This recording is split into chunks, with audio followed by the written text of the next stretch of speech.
3, 2, 3, 2, 1. Hey, what's up, world? It's me, Elay, pronounced like LA, like the city. I'm not from there, but I'm breezy though.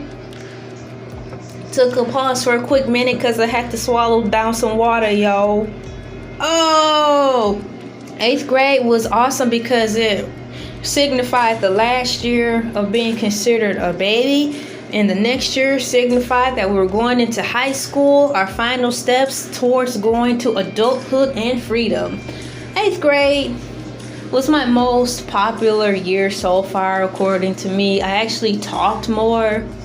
I tried to even do my hair differently. I really got into the game of really trying to fight for my authenticity, my individuality, my young womanhoodness. You know, I really tried. We got a lot of hand-me-downs growing up, and we shopped at like the Kmart where they had layaways. Back then, going to Kmart still was bad. We got clowned a lot, so you know how that is. And the clothes back then at Kmart, it was hit or miss too. Some of them weren't all that good. Because, you know, they just didn't look good. It wasn't like, oh my gosh, you're shopping at Kmart, period. No, most of the clothes, they just didn't have a lot of flair or style. Kmart really started jumping like in the late 90s. No, not early 2000s. Like, you know, around that time, they actually started having more fashionable clothes where the clothes actually fit on you and then fit on you like a tent or a sack of potatoes. It's like they really started tailoring their clothes to actually fit people's bodies. So in 8th grade, we got a lot of hand-me-downs, or we got clothes put on layaway from Kmart. So I didn't have many clothes, honestly. But I started really trying to learn how to match things together. My older sister kind of taught me how to do that. But I still have my weird flair though. Naturally, I just dress a little offbeat anyways. Even today, I dress a little off. But, you know, at least it's something that I would like. It's something that I would want. I would feel confident and cool in. Oh boy, 7th grade, I really tried to have my mom help me do something different with my hair. I think my sister even got involved with me in 7th and 8th grade because she saw that my mom don't know how to do hair and I needed some help and I needed to learn. It just was a mess because my sister was pretty much grown, so she was in and out of the house. Like, she had a car and work and stuff, so she was hardly ever there. So it's not like we actually had to sit down and powwow time so she could actually teach me how to do something with my hair. It was quick in and out, do this, in or out. Or she would like braid my hair.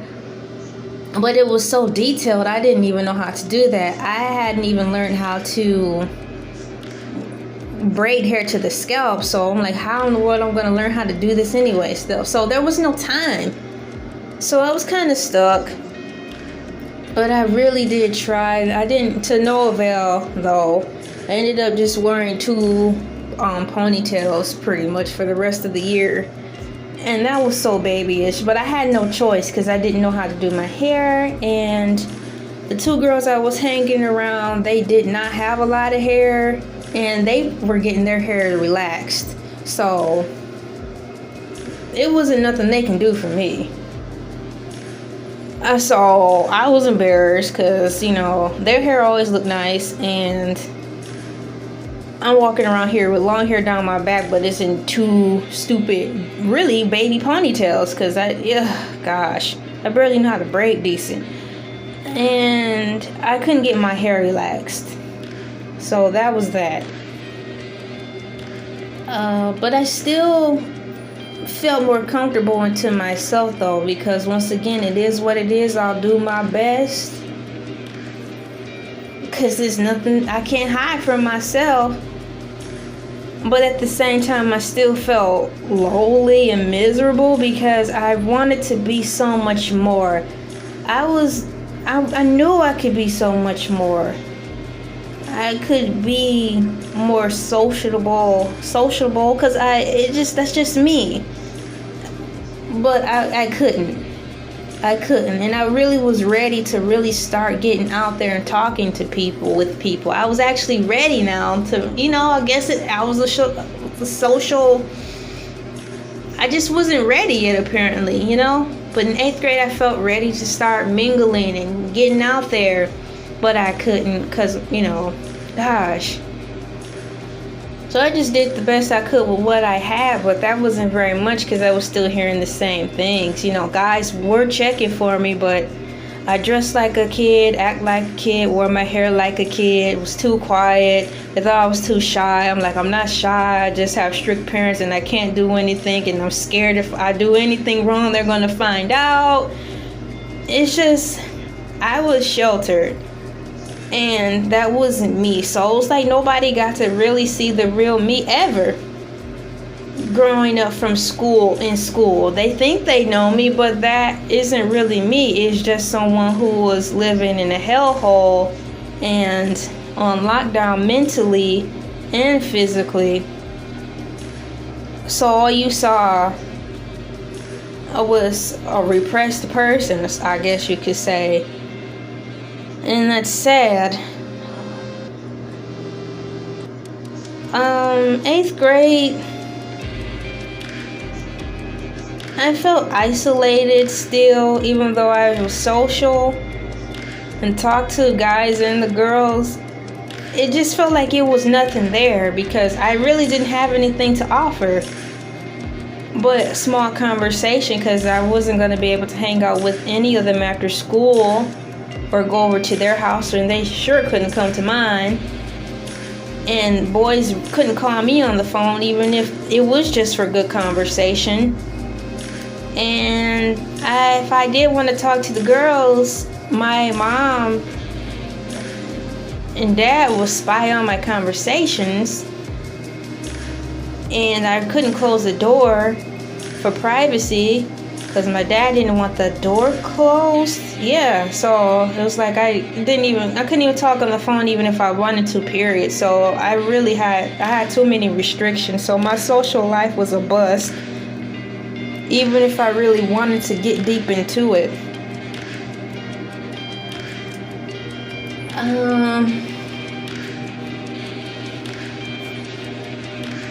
Once again, Deontay Simon, he was really cool too, but I still think he was talking to the girl I was hanging out with off and on. So out of respect, I just chose to limit myself around him because, you know, I mean, that's what you're supposed to do if you have a boyfriend, and if someone's a boyfriend and a girlfriend, there's a code. I knew that there was a code before I knew of a code. I'm like, well, she's talking to him. Why would I spend so much time talking to him? Because that's just rude. So I made sure to keep my distance, and that was that. But even though us two girls hung out together, I still was in the same place, still feeling like an outcast because, you know, during summer we didn't hang out, and I knew that those two girls' bonds were going to be increased because they would go to the same church, sing in the choir, have a little bit more of a history, and were able to do more things, you know, and their families actually seemed more in tune.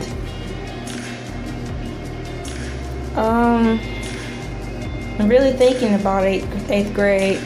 We had a field trip where we went to this place called Kokomo's, which is like a country-fied Dave and Buster's in our town. Well, I used to live in Saginaw, Michigan, so Kokomo's is like a country-fied Dave and Buster's. And the 8th grade class field trip was held there for like our final field trip before we ventured off to high school. And I didn't want to hang out with the tall, skinny girl. That was just my preference. I pretty much had enough of her. It wasn't going anywhere, and we kind of grew apart some more simply because she was basically, you know, growing up. And that's where I wanted to be too, but I couldn't because of limitations from household upbringing. So I just distanced myself from her for real and intentionally by saying I'd rather just, you know, hang out by myself, which I did. I preferred that more so. Because a lot of the things she wanted to do, I didn't, like hang around the popular guys. Heaven knows I thought they were attractive and I would have loved to have dated them, but that wasn't going to work because, hey, they already said it was too quiet and too this and too that, and I knew that too. So she wanted to, run around with them, and I just didn't. It was exhausting, and then they talked a lot, and I just didn't understand what the excessive talking was about.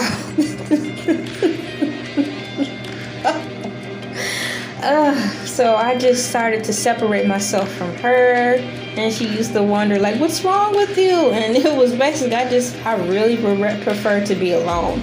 I didn't give her all those elaborate details because it would have taken too long. And to me personally, I felt it was none of her business because we weren't that close anyways. According to my standards, I don't know about hers, and I didn't care because I wasn't feeling it. I was just really trying to hope it worked, but it just wasn't. It just felt like another forced thing. And it wasn't worth just having someone to be around neither. I don't think the other girl came along. I really don't. So that field trip was kind of lonely, but nice at the same time because I was starting to set myself into the way I should go according to what made me feel most comfortable out of two sad, burdenful situations. Burden-filled situations. So I started making a standing my ground in 8th grade. I don't know if she got the memo or not, outside of the fact that I'm acting strange or funny. In my head, I'm like, what's new? Because you always thought I acted strange or funny, along with everyone else. So it wasn't worth my time to explain myself because I honestly didn't feel like wasting the rest of my last field trip conversating about something when I already made my decision. And it wasn't nothing worth fighting for. We didn't have enough memories to be fighting over staying friends. She was better off in her own world, and I was better off in mine. And I don't have any regrets to that day. I am thankful for that. I had fun, yes and no, when I was with them. But once again, it just was like more bitter than sweet. More of an antagonizing thing than anything. So 8th grade came and went. I knew I was ready to just grow up, but couldn't. And I saw everybody actually growing up more into their own, and I really physically felt behind. I saw the distance. I saw the severance. It was just like day and night. That part hurt really bad. That hurt real bad because I wanted to evolve too and just grow up. Oh wow. That was just a really hard feeling. People thought I was just innocent. It's not like I want to be a hoe. I just couldn't be myself and give, be more like how I am on YouTube, sharing and just really being crazy in a good way and stuff like that. I wasn't able to because I was just scared all the time. So my parents always, I don't know, they just always found out what I said, or always wondered why I questioned my level of happiness if I was having a good day at school, or everything was negative or turned around to be something of the devil. So it stagnated my social butterfly skills. It really suppressed them and made me, and it projected me out to be a nice, quiet person. I'm naturally nice, but I would not have been that quiet. It's just life caused me to be forced into a mold that was completely not myself. And now, unfortunately, that's how people see me. And now when they see me now, they're like blown back, like, oh, you've changed. I'm like, I was really pretty much like this, but you just don't know how much hell I went through, you know. Oh Lord, I think I'm about to wrap this one up.